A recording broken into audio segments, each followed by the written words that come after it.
नमस्कार, मैं हूं सपना मदेसिया और आप देख रहे हैं के न्यूज़ 24। मैट्रिक की परीक्षा दे रही 3 छात्राएं अचानक हुई बेहोश।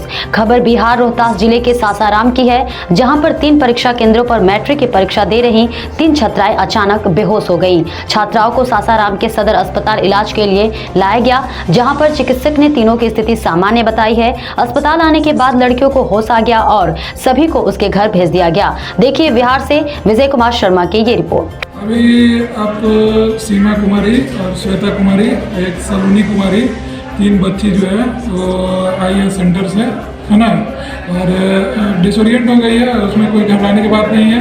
अक्सर बच्चे मतलब बिना खाए पिए हुए जो है घर से निकल जाते हैं, जिसके कारण ग्लूकोज की कमी होने के कारण डिसोरिएंट हो जाते हैं, चाहे बेहोश हो जाते हैं, है ना। उसमें थोड़ा सा सलाइन वलाइन करने के बाद वो पूर्णतः फिर से ठीक हो जाएगी और फिर से अपने घर वापस चली जाएगी। क्या नाम पड़ेगा सर आपका? मेरा डॉक्टर विमलेंद्र कुमार।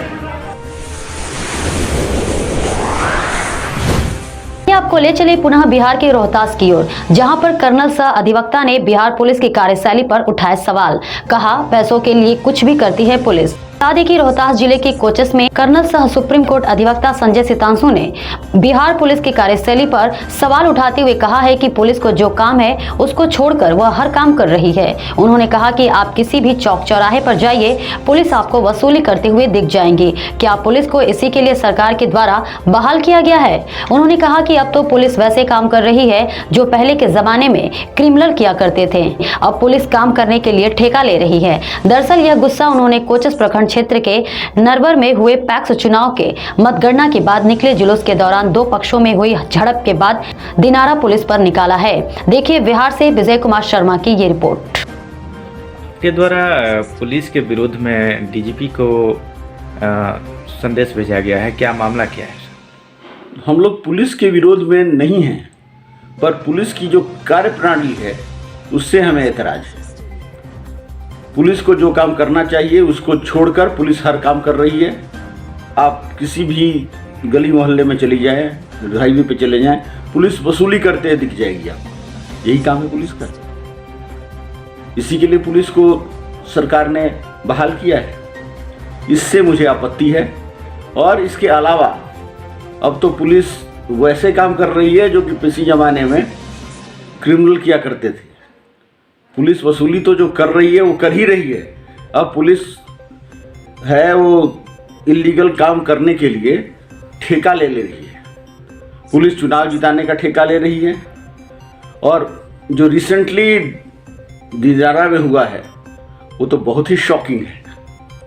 लोग अब क्या कर रहे हैं कि दिनारा थाना प्रभारी और उनका स्टाफ एक कॉन्ट्रैक्ट ले रहा है कि अगर आपको किसी को पिटवाना है तो हम थाने में लाकर पीट देंगे उनको, उनकी इज्जत उतार देंगे और उसके बदले हम पैसा लेंगे।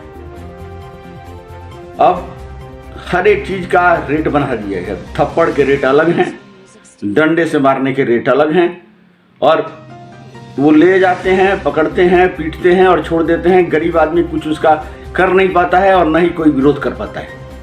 हमारे जो नेता हैं वो भ्रष्ट हो गए हैं, उनको आम जनता की कोई फिक्र ही नहीं है। वो लोग सब झेल के और चुपचाप बैठ जाते हैं। दरोगा ने उनको सर कर दिया, अपने थाने में मिठाई खिला दी, बस इतना ही काम रह गया है हमारे माननीय लोगों का।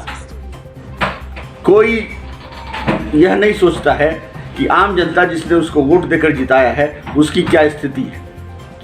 अभी रिसेंटली पैक्स चुनाव हमारे यहाँ हुआ है, उसमें पुलिस ने कॉन्ट्रैक्ट लिया कि हम आपको चुनाव जिता देंगे। चुनाव नहीं जिता पाए तो उन्होंने अपोनेंट पार्टी के ऊपर हमला करवा दिया और अभी भी गाड़ियां टूट के पड़ी हुई हैं।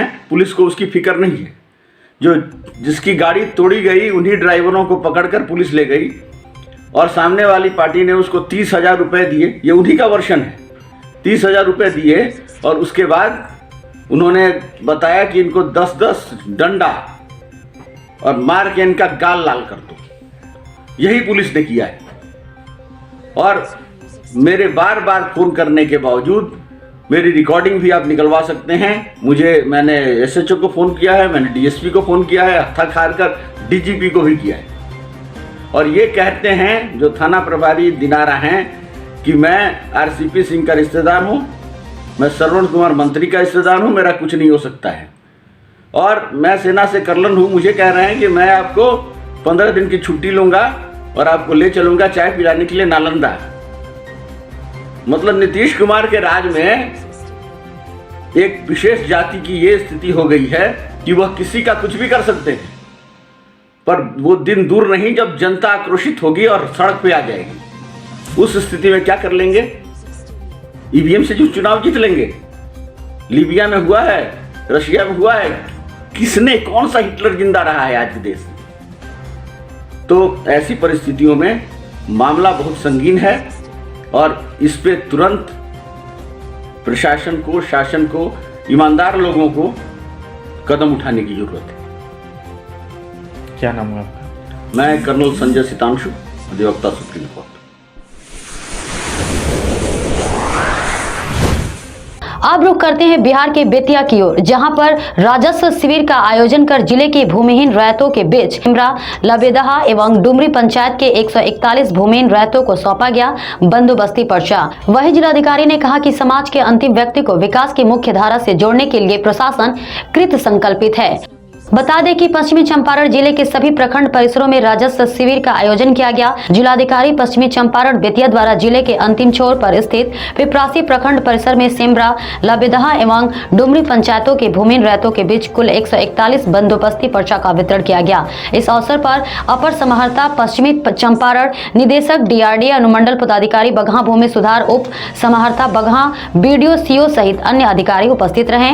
बंदोबस्ती पर्चा प्राप्त करने वालों में जरीना देवी, मुन्नी खातून, राधिका देवी, मीना देवी, गीता देवी, रामचंद्र राम, चंपा देवी, सोना देवी, दरोगा राम, मुन्ना गौड़, विनोद गौड़, रमेश बिन आदि रैयतों के नाम शामिल हैं। देखिए बिहार से विजय कुमार शर्मा की ये रिपोर्ट। पश्चिम चंपारण का नाम, ये जो ऐतिहासिक भूमि है, ये जो विरासतों की धरती है, तभी हो सकता है। ज्यादा से ज्यादा ऊंचाई पे कोई भी जगह, कोई भी समाज, कोई भी जो जिला है तभी जा सकता है जब उसके अंतिम पायदान पे खड़ा व्यक्ति, जो हाशिए पे खड़ा व्यक्ति है, निर्धारित करेगा कि आपके परिवार में पलने वाला आपका बच्चा कहां पहुंचता है। अगर वो बहुत ऊंचाई पे पहुंचा तो पश्चिम चंपारण जिला बहुत ऊंचाई पे पहुंचेगा। अगर वो नहीं पहुंच पाया तो हम लोग फेल होंगे। इसलिए आइए आपको ले चलते हैं बिहार के पश्चिमी चंपारण की ओर, जहां पर मधुबनी पीएचसी में 29 महिलाओं का बंध्याकरण किया गया। मधुबनी स्वास्थ्य केंद्र में शुक्रवार को 29 महिलाओं का बंध्याकरण सूर्या क्लिनिक के तत्वाधान में किया गया। बंध्याकरण कराने को लेकर इलाके के विभिन्न स्थानों से महिलाएं पहुंची थी, जिनका सफल बंध्याकरण हुआ। इस संदर्भ में मधुबनी पीएचसी के प्रभारी चिकित्सा पदाधिकारी डॉक्टर बालेश्वर शर्मा ने बताया कि बंध्याकरण से पूर्व सभी महिलाओं का शुगर, ब्लड प्रेशर, एनीमिया आदि के विधिवत जांच की गई। जांच के दौरान स्वस्थ पाए जाने वाले 29 महिलाओं का ऑपरेशन किया गया। उन्होंने बताया कि सभी महिलाओं को पौष्टिक आहार लेने के लिए सरकार की तरफ से 2-2 हजार रुपए की प्रोत्साहन राशि उनके खाते में भेजी जाएगी। देखिए बिहार के बगहा से जयप्रकाश मिश्र की ये रिपोर्ट। सर, आपके मधुबनी पीएचसी में आज महिलाओं का ऑपरेशन हुआ है, तो कितना ऑपरेशन हुआ है, कितने महिलाओं का? हमने अभी 35 लिया था, जिसमें जो है 5 जो है 6 छट गई है जी, तो 29 का हुआ है। तो उसमें कोई परेशानी अभी किसी महिला को, किसी मरीज को कोई परेशानी नहीं है जी। सफलता ऑपरेशन सबकी हो गई है, लोकल ऑपरेशन भी हो गई है, हम सब लोग ठीक है। ऑपरेशन से पहले सर क्या क्या उनका जांच कुछ होता है? ऑपरेशन से पहले जो है वो खून की कमी है कि नहीं देखा जाता है, उनका पेशाब चेक किया जाता है, प्रेगनेंसी है कि नहीं है, HIV ये सब चेक किया जाता है, शुगर देखा जाता है, BP देखा जाता है कि वो सर्जरी के लिए फिट है कि नहीं, कोविड के लिए तभी उनका किया जाता है। स्वस्थ पाए जाने पर ही होगा? जी स्वस्थ। आपका नाम सर? डॉक्टर बालेश्वर शर्मा।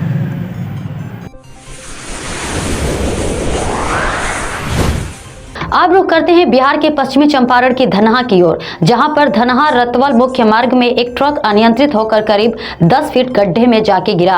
हालांकि ट्रक चालक के सूझबूझ की बदौलत इस घटना में कोई हताहत नहीं है। घटना बृहस्पतिवार की रात करीब 12 बजे की बताई जा रही है।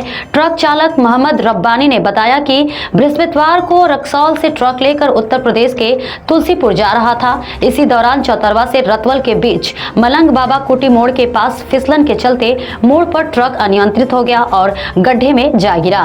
देखिए बिहार के बगहा से जयप्रकाश मिश्र की ये रिपोर्ट। हो गया ये हादसा? इधर मोड़ न है ये, हाँ, उसमें बारिश पड़ी हुई थी तो ब्रेक लिए तो रबड़ गई गाड़ी। कहाँ से आ रही थी?